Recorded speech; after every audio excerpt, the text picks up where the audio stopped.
你还要瞧。对一点点。可以比较。位置刚刚可以拉开来。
被骗了。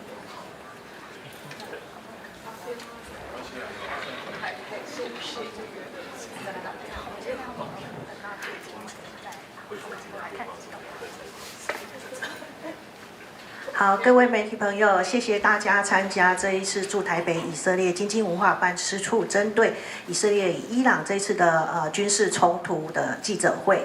那为了节省时间呢，我们今天的就流程非常的简单，就是一开始是由代表会跟针对这一次的情势呢跟大家分享与报告，然后接下来我们就会开放那个媒体提问。那我们首先呢，先欢迎就是驻台北以色列经济文化办事处代表尤玛雅代表来先为大家说一下。Okay, good morning, and thank you for coming here. I see many familiar faces. This is unprecedented times for Israel, really historical days.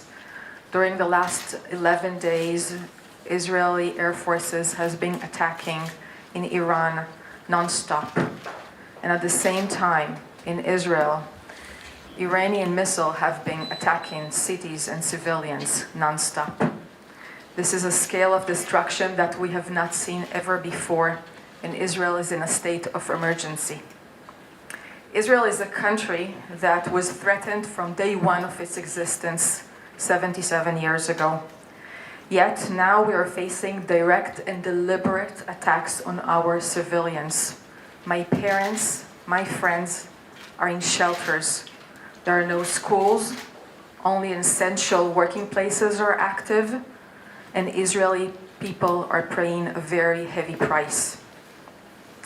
These are historical days not only for Israel and not only for the Middle East, but to the entire international community.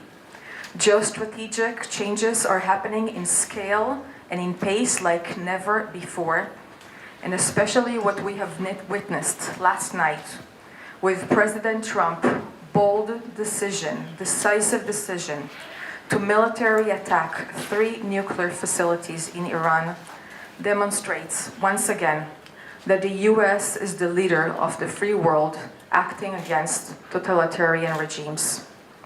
The main message from that historical act and from what we are hearing from many countries since the open of the Rising Lion military campaign is very clear. Under no circumstances can Iran possess nuclear weapon. This is a very strong message, and I will repeat that again. This is our time to take a global stance on it. Also, this is day number 626 for Swords of Iron war against Hamas, which started with a brutal massacre of more than 1,200 Israelis on October 7, 2023. We still fight and we still have, unfortunately, 50 hostages starved and tortured in the tunnels of Hamas in Gaza, and we will not stop until they're all back.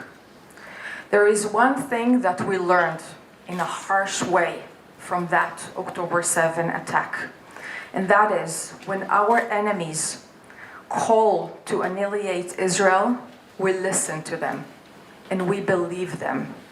And this is exactly what is happening today with Iran.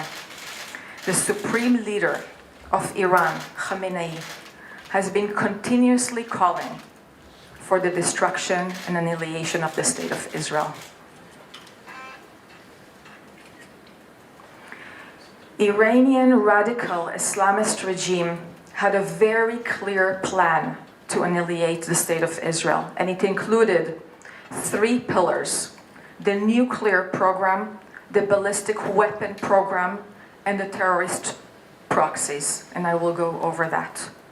I will not go into the long history of negotiations with Iran about the nuclear program, but I will mention that on June 12th, the day before Rising Lion started, there was a decision made by the International Atomic Energy Agency stating that Iran is in non-compliance to its NPT safeguards.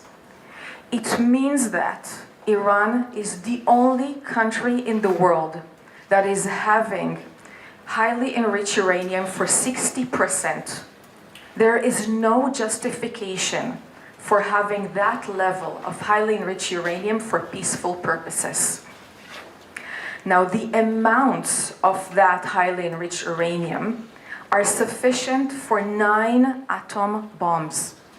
And what is most alarming is that a third of that amount was reached and accelerated only during the last 3 months, which means that there was a very quick running of acceleration of enrichment. Now, what happened during the last 3 months? There were negotiations between the US and Iran, which means that in parallel to those negotiations, Iran was actually accelerating its nuclear enrichment and weaponization plans. The second part is the ballistic missile program. Iran is already having thousands of missiles, and we know because we feel them now every day. But on top of that, they had a plan to accelerate to have 10,000 missiles within 3 years until 2027.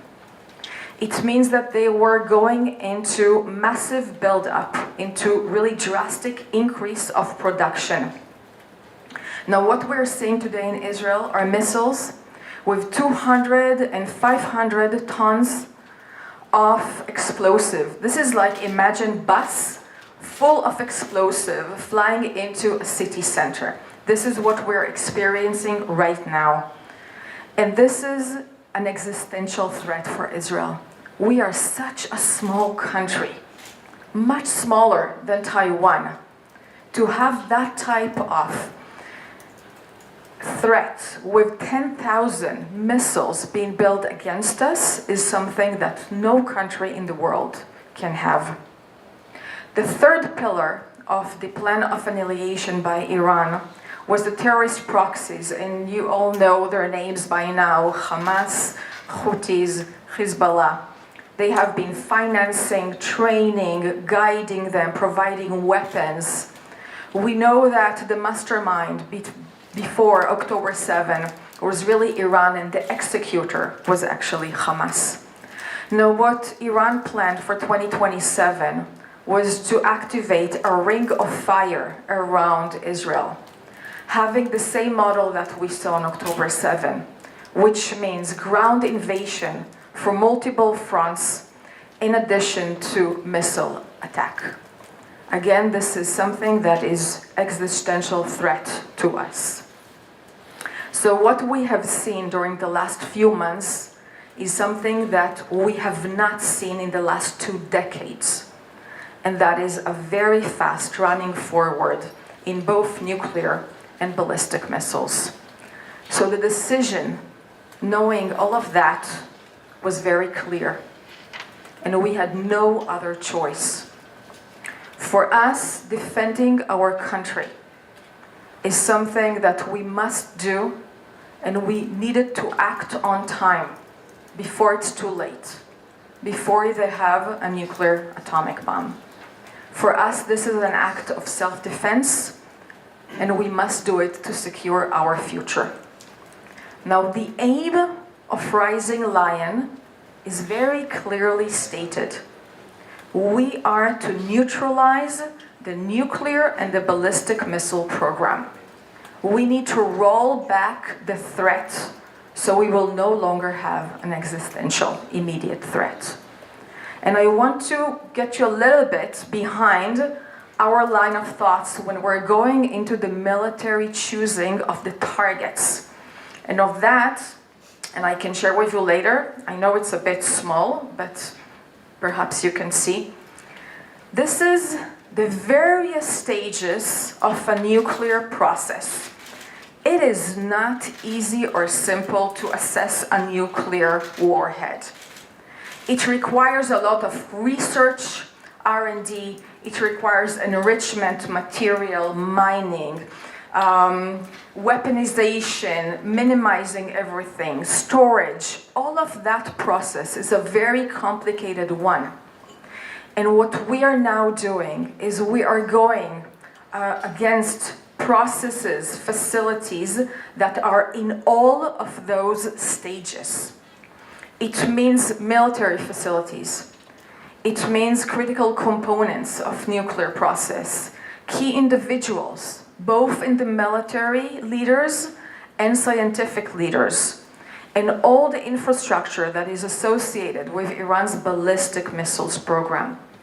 We are performing a very focused and strong targeted attacks, and we're doing our utmost to not harm civilians. We give announcements before, if possible.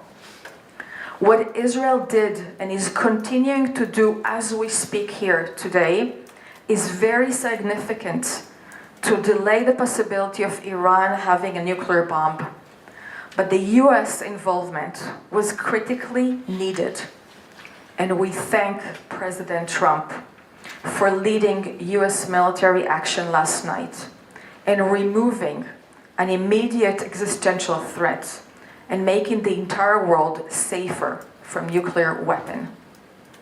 The attack on Fordo was something that was needed from the US, and President Trump made a very historical decision to prevent the world's most dangerous regime from obtaining the world's most dangerous weapon.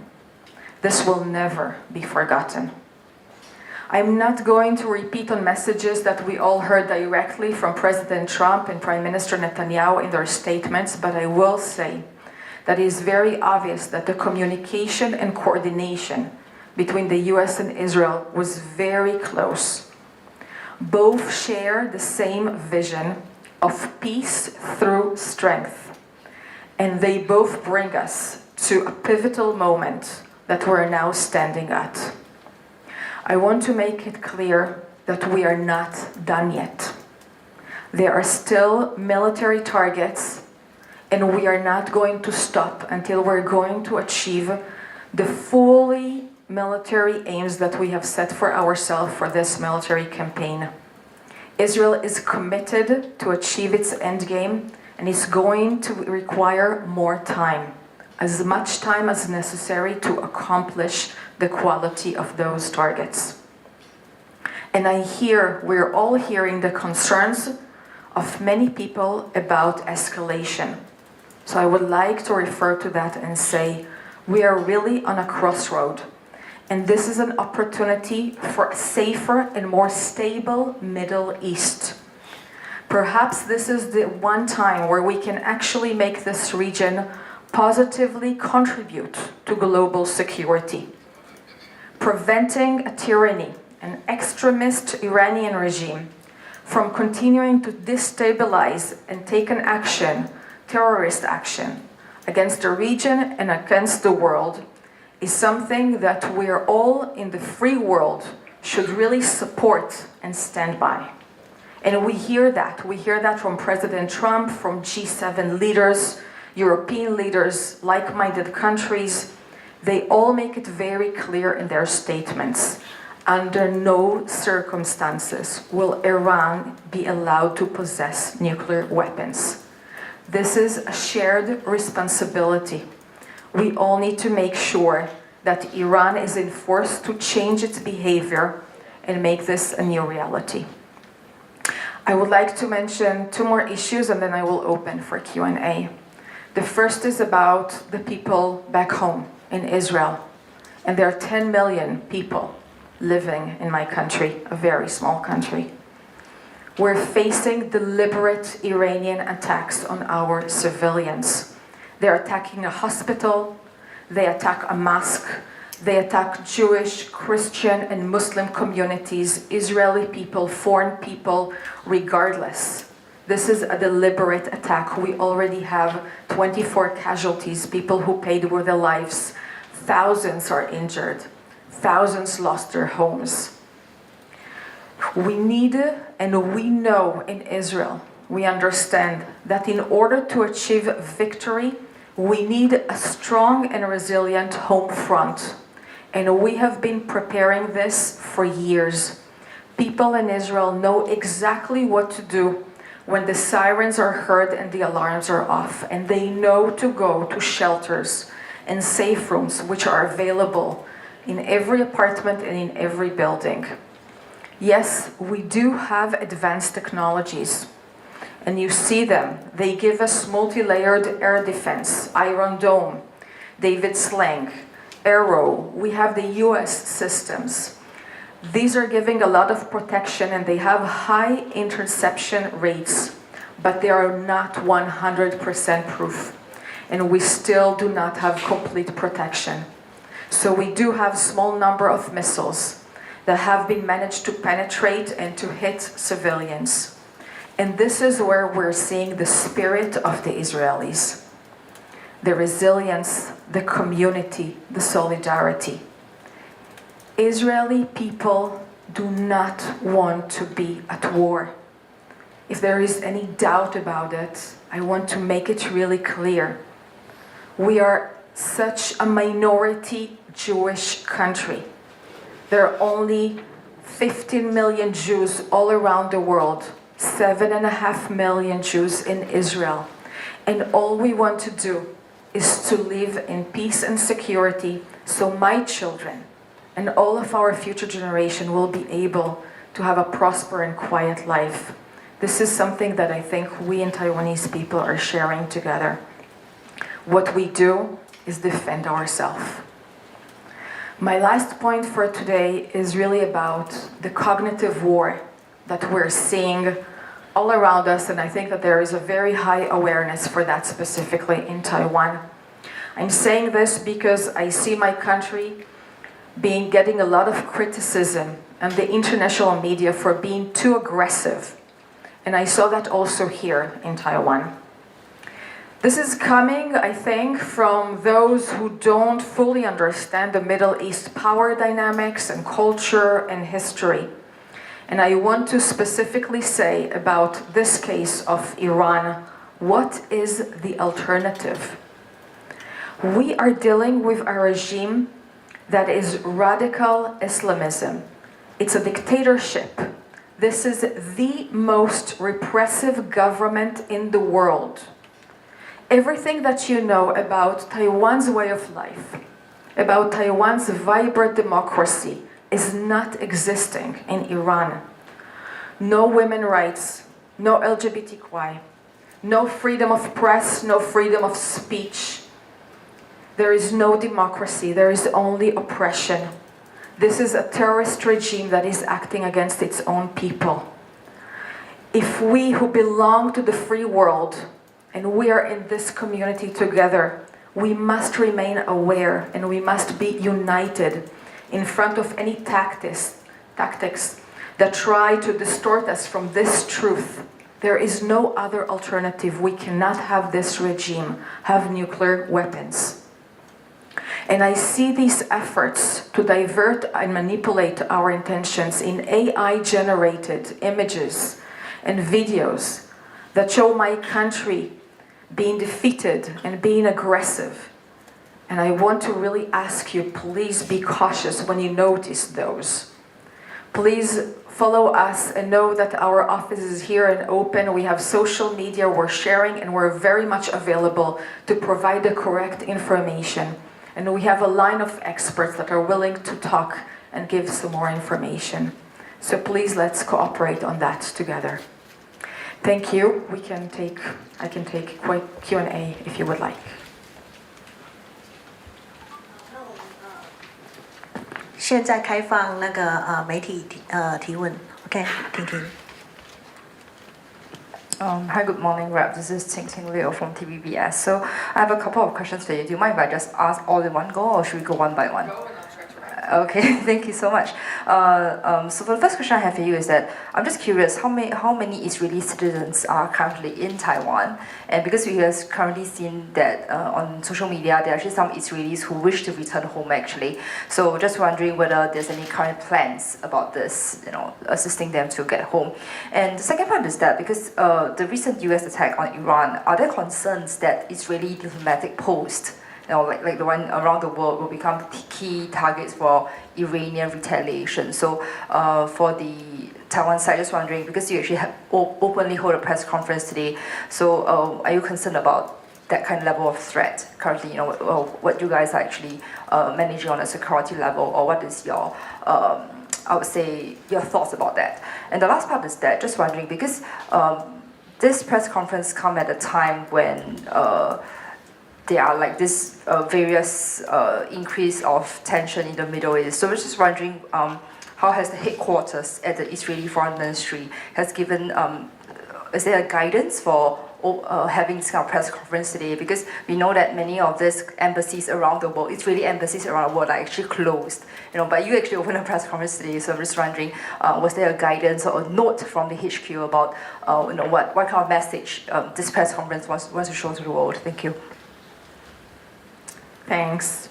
There are currently about 100,000 Israelis abroad who are requesting to return back to Israel.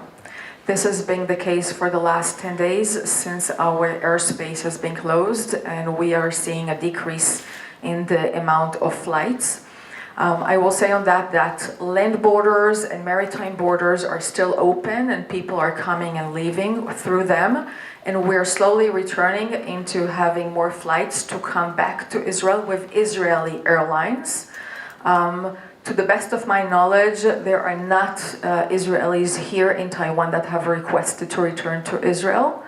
But we will definitely support with evacuation plans, again, with Israeli airlines. This is something that we're taking very, very seriously. I can also share on that there were few Taiwanese nationals in Israel who requested to depart Israel. And of course that the Taiwanese office in Tel Aviv was leading the effort, but with the support and assistance of the Israeli government to make sure everybody who wants that can leave. And to the best of my knowledge, they let through Jordan, so through a land border. As of the retaliation from an Iranian, yes, we are in very sensitive days. These are very tense days, and we're much aware of that.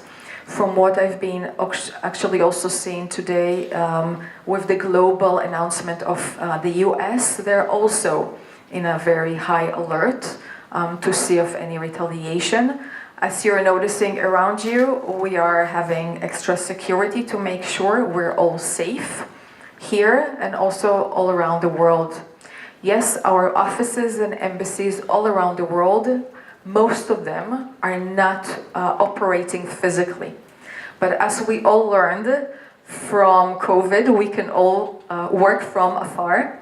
We have been working and will continue to work from home, from meetings, from whatever is necessary to make sure that number one, we're safe, and that number two, we continue to bring our message out to make sure that people understand and know what is actually happening.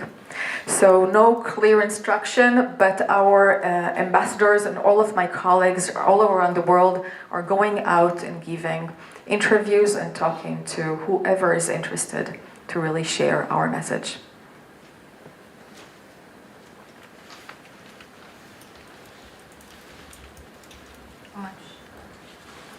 When you live with the writers. So I have a question on are there any lessons in social resilience Taiwan can learn from Israel, especially on how to protect its civilian population from missile attacks? And do you see is Taiwan as well prepared as Israel to protect its civilian population from air attack? The second one is, do you see whether Taiwan is as well prepared as Israel to protect its civilian population from air attack? Okay, thank you. I think, first of all, it is really too early to have many lessons. We're really still in active warfare, and there is what we call the fog of war, that we still don't know everything all the way.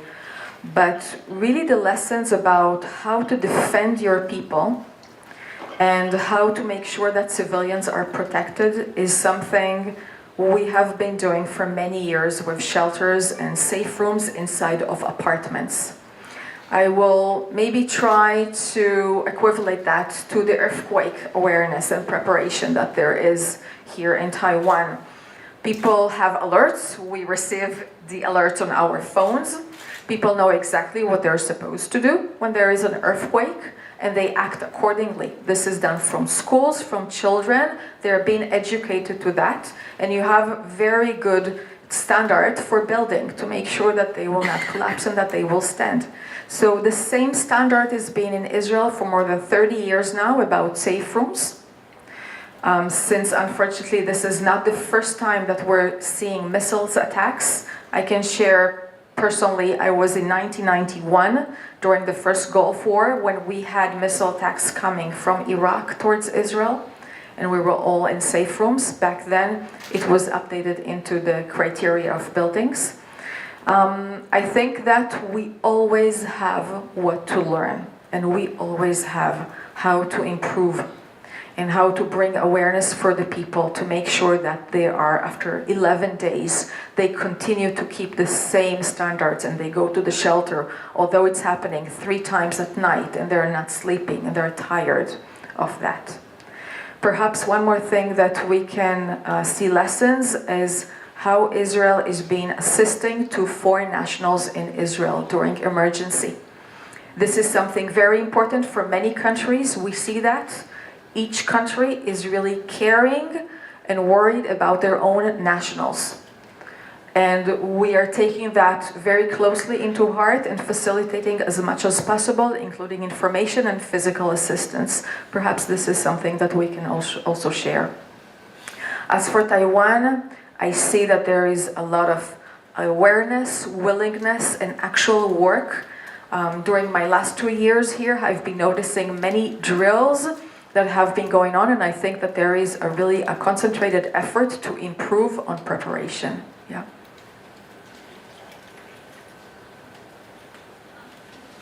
really quick follow-up on, because I know Israel also has their semiconductor industry and high-tech industry, and as well as Taiwan. So if there's any lessons or advice, like to protect and make sure the industries are running well during such conflicts. Okay. Well, the first thing I will say is that our economy for now, for the short immediate term, it is paying a price. Okay, this is not days as usual. As I was saying, schools are not open. We have home front command that gives us instruction. It means that non-essential workplaces are not open. And if I will, for example, refer to my headquarters, only part of the people will physically come and the majority will work far from home. But our economy started this war from a very resilient and very strong financial basis. Our national debt is low, relatively low, only 68%. We have a very strong and resilient policy and market. And we see from previous events, previous wars and military rounds, that it takes us quite short time to rebalance and actually to have a boom economy after that. So the innovation and technologies that we are now seeing being active on the military necessity will later on will have the civilian interpretation for them. And this is exactly why we see the large amount of investments in Israel now during the war. The first quarter of this year, 2025, was the highest in foreign investments that we had. This is a show of really strong support and belief in the Israeli system. Maybe this is to say, come and invest in Israel. But I also want to say, I was talking about this pivotal historical moment we're standing at, of really all opportunities in the Middle East can change. And when we're looking on that, we're actually looking also on trade relations with our newly neighbors. Because we're really hoping for trade relations not only with Asia, with Taiwan, with Europe, with the United States, but also in our region. Trade, communication, tourism, innovation, if we will have that in the Middle East, then peace and stability will bring prosperity also. And this is really in our reach. So I think that that optimism is something that even if there are short-term prices, for the medium term, long term, they're all worth it. 好，那我们还有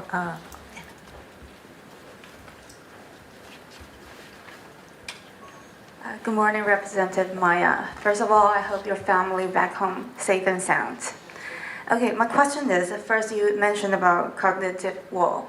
And there's a lot of fake footage right now is happening on internet, and mostly the fake news is about Iran defeating Israel.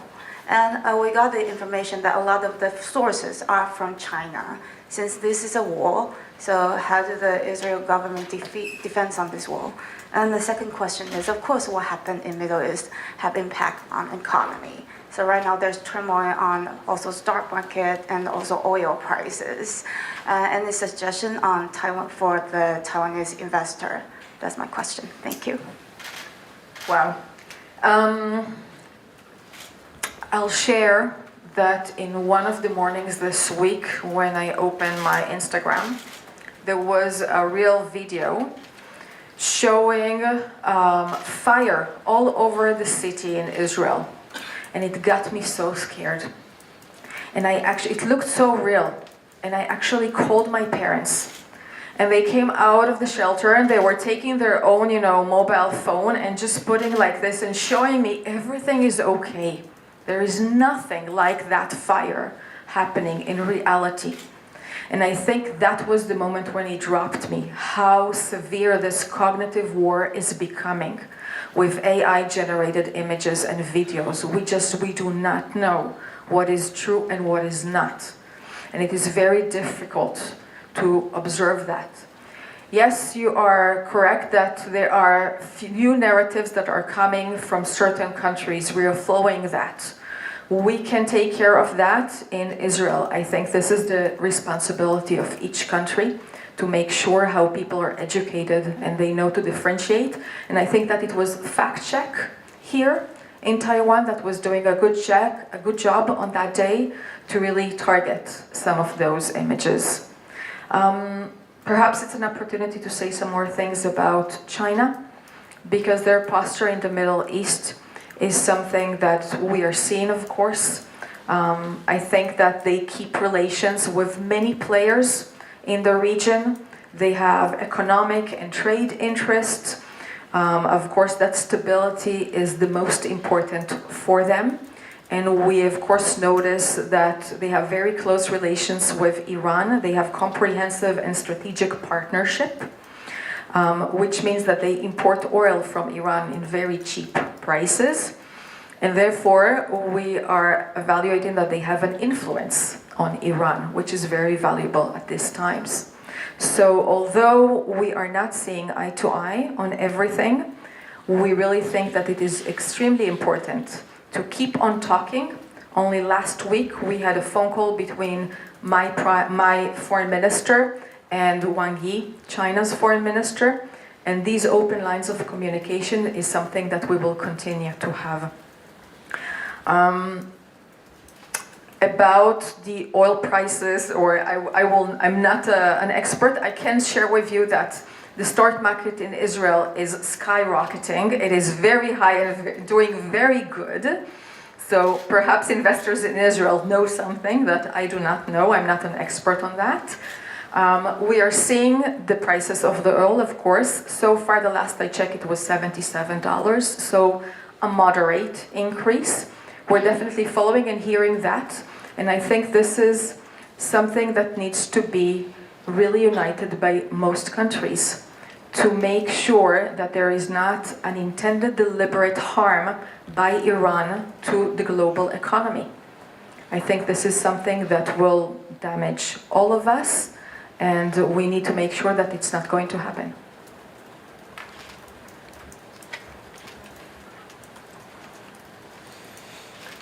Sorry, just a follow-up question on China, because you mentioned earlier. Just wondering, because the Chinese MFA just condemned the US strikes on Iran, calling for ceasefire and talks. And actually, the Chinese, just to quote them, they actually said that the US attack on Iran damages US international diplomatic credibility. Just wondering what's your thoughts on that?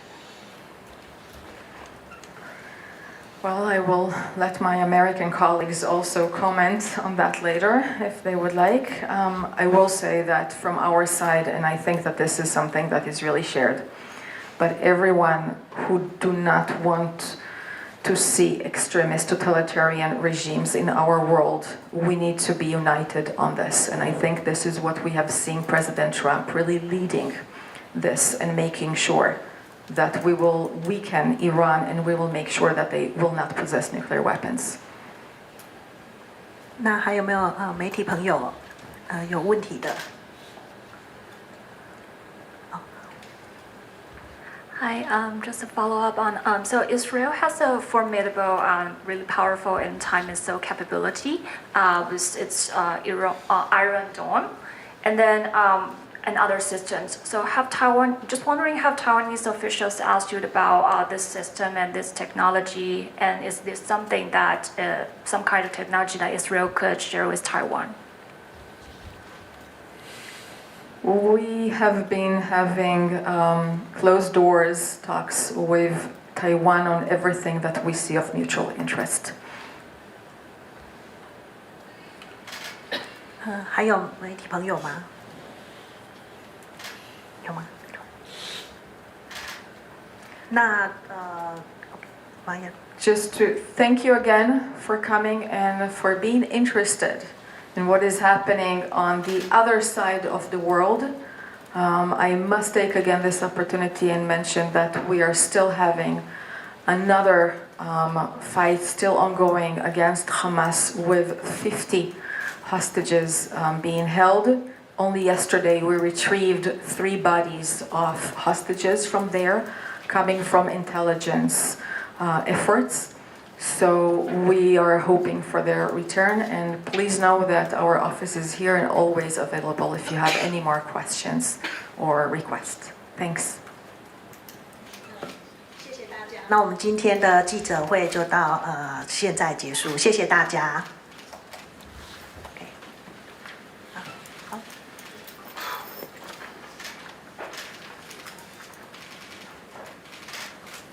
可以了。好，那我可以了，对。